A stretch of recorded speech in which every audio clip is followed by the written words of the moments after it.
Assalamualaikum warahmatullahi wabarakatuh.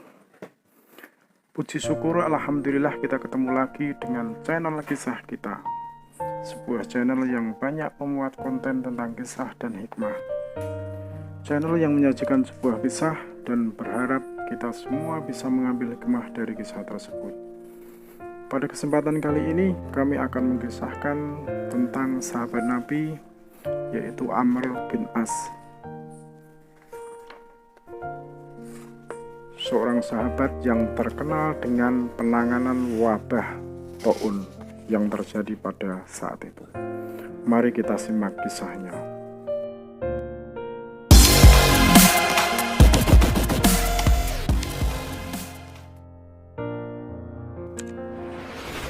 Ada 3 orang pemuka Quraisy yang sangat menyusahkan Rasulullah Muhammad SAW disebabkan sengitnya perlawanan mereka terhadap dakwah beliau dan siksaan mereka terhadap sahabat-sahabat Nabi. Oleh sebab itu, Rasulullah Muhammad SAW selalu berdoa dan memohon kepada Allah agar menurunkan azabnya pada mereka. Tiba-tiba, tatkala beliau berdoa dan memohon, turunlah firman Allah yang artinya tak ada sedikit pun campur tanganmu dalam urusan mereka itu, atau Allah menerima tobat mereka atau mengazab mereka, karena sesungguhnya mereka itu orang-orang yang zalim. Quran Surat Ali Imran 128. Rasulullah Muhammad SAW memahami bahwa maksud ayat itu ialah menyuruhnya agar menghentikan doa permohonan azab dan menyerahkan urusan mereka kepada Allah semata. Kemungkinan mereka tetap berada dalam keaniayaan hingga akan menerima azabnya, atau mereka bertaubat dan Allah menerima taubat mereka hingga akan memperoleh rahmat dan karunia-Nya. Amr bin As adalah salah satu dari ketiga orang tersebut. Allah memilihkan bagi mereka jalan untuk bertaubat dan menerima rahmat, maka ditunjukinya mereka jalan untuk menganut Islam. Dan Amr bin As pun beralih rupa menjadi seorang muslim pejuang dan salah seorang panglima yang gagah berani. Para ahli sejarah biasa menggelari Amr bin As sebagai penakluk Mesir. Namun gelar ini tidaklah tepat. Yang paling tepat untuk Amr adalah pembebas Mesir.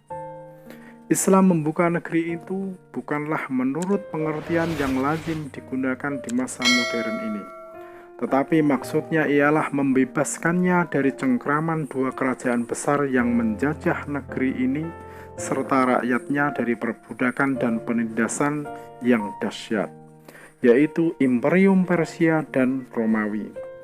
Mesir sendiri, ketika pasukan perintis tentara Islam memasuki wilayahnya, merupakan jajahan dari Romawi, sementara perjuangan penduduk untuk menentangnya tidak membuahkan hasil apa-apa. Maka tatkala dari tapal batas kerajaan-kerajaan itu bergema suara takbir dari pasukan-pasukan yang beriman, Allahu Akbar, Allahu Akbar, mereka pun dengan berduyun-duyun segera menuju fajar baru terbit itu lalu memeluk agama Islam, yang dengannya mereka menemukan kebebasan mereka dari kekuasaan Kisra maupun Kaisar. Jika demikian halnya, Amr bin As bersama anak buahnya tidaklah menaklukkan Mesir. Mereka hanyalah merintis serta membuka jalan bagi Mesir agar dapat mencapai tujuannya dengan kebenaran dan mengikat norma dan peraturan-peraturannya dengan keadilan, serta menempatkan diri dari hakikatnya dalam cahaya kalimat-kalimat ilahi dan dalam prinsip-prinsip ajaran Islam. Amr bin As tidaklah termasuk angkatan pertama yang masuk Islam. Ia baru masuk Islam bersama Khalid bin Walid tidak lama sebelum dibebaskannya kota Mekah. Anehnya, keislamannya itu diawali dengan bimbingan Negus Raja Habsyi. Sebabnya ialah karena Negus kenal dan menaruh rasa hormat terhadap Amr yang sering bolak-balik ke Habsyi dan mempersembahkan barang-barang berharga sebagai hadiah bagi raja. Di waktu kunjungan yang terakhir ke negeri itu, tersebutlah berita munculnya Rasul yang menyebarkan tauhid dan akhlak mulia di tanah Arab. Raja Habsyi itu menanyakan kepada Amr kenapa ia tidak hendak beriman dan mengikutinya, padahal orang itu benar-benar utusan Allah. Benarkah begitu? Tanya Amr kepada Negus. Benar, jawab Negus. Turutilah petunjukku, hai Amr, dan ikutilah dia. Sungguh dan demi Allah, ia adalah di atas kebenaran dan akan mengalahkan orang-orang yang menentangnya. Secepatnya Amr ia mengarungi lautan kembali ke kampung halamannya, lalu mengarahkan langkahnya menuju Madinah untuk menyerahkan diri kepada Allah. Dalam perjalanan ke Madinah, ia bertemu dengan Khalid bin Walid dan Utsman bin Tolhah yang juga datang dari Mekah dengan maksud hendak baiat kepada Rasulullah Muhammad SAW. Ketika Rasulullah melihat ketiga orang itu datang, wajahnya pun berseri-seri, lalu berkata kepada para sahabat, Makkah telah melepas jantung-jantung hatinya kepada kita. Mula-mula tampil Khalid dan mengangkat baiat, kemudian majulah Amr dan berkata, Wahai Rasulullah, aku akan baiat kepada Anda, asal saja Allah mengampuni dosa-dosaku yang terdahulu. Maka Rasulullah SAW pun menjawab, Hai Amr, berbaiatlah, karena Islam menghapus dosa-dosa yang sebelumnya. Tatkala Rasulullah SAW wafat, Amr bin As sedang berada di Oman, menjadi gubernurnya. Dan di masa pemerintahan Umar bin Khattab, jasa-jasanya dapat disajikan dalam peperangan-peperangan di Suriah, kemudian dalam membebaskan Mesir dari penjajahan Romawi. Amr tidak hanya seorang panglima perang tangguh sebagaimana Ali bin Abi Thalib dan beberapa sahabat lain. Ia tidak hanya seorang diplomat ulung sebagaimana Muawiyah, tapi juga seorang negarawan yang pintar memerintah.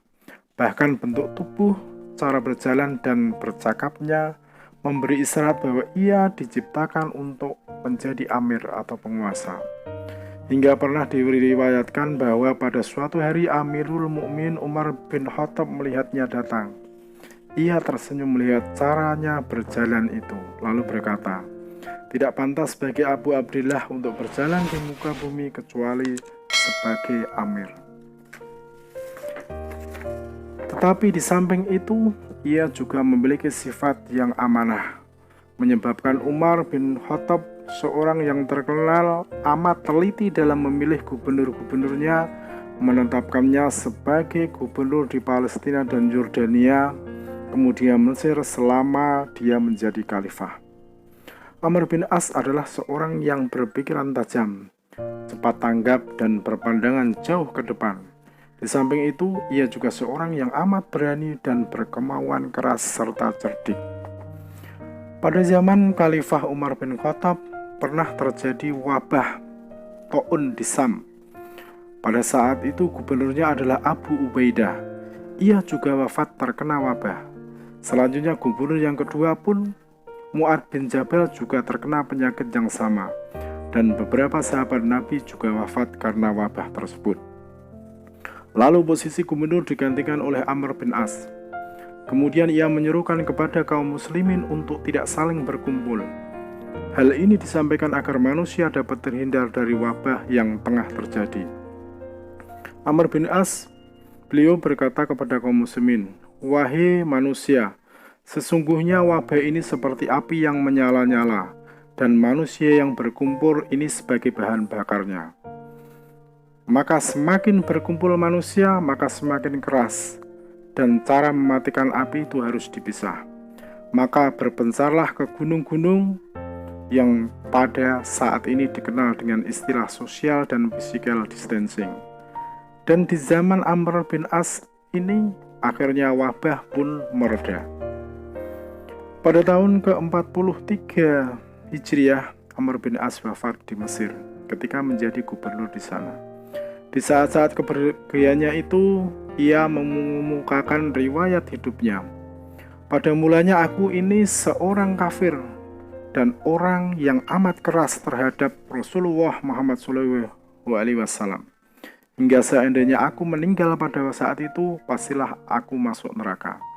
Kemudian aku membaiat kepada Rasulullah, maka tak seorang pun di antara manusia yang lebih kuncintai dan lebih mulia dalam pandangan mataku daripada beliau.